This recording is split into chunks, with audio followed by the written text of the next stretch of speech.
เอาเกียบเนาะเอาเกียบเนาะใส่เราทิ้งฝังเนาะสนามเด้อข้างสนามเด้อข้าพเจ้าจะมันจึงเพลงเนาะซึ่งเพลงนี้เป็นข้าพเจ้าเป็นผู้แต่งเองของเอง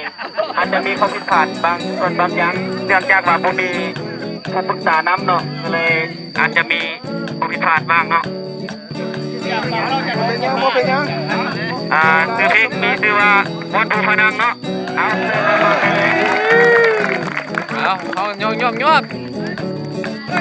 งดนตรีขึ้นดนตรีเป็นทหารจำการที่ผู้พนังยังขอเริ่มนวลน้องที่ตามคำสั่งของผู้บัญชาเป็นทหารผู้น้อยสักหน่อยโดยการศึกษาเป็นป้องกันยามทุกเวลาเป็นป้องกันยามทุกเวลาเพื่อศาสนาทั่วผู้พนังผู้พนังเป็นป่าสงวนแห่งชาติก็บ่ได้อนุญาตให้ผู้คนตัดไม้ทำลายป่า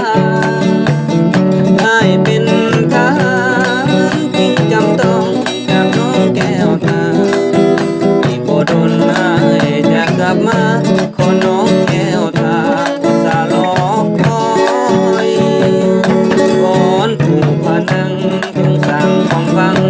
ให้เฮาทั้งสองอย่าเฮ็ดให้เฮา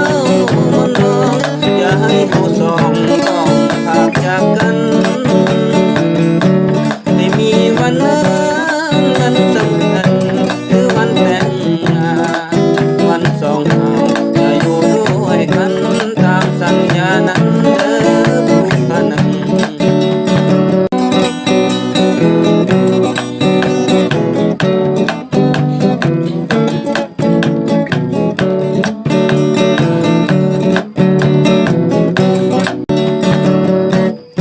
ผู้พนัง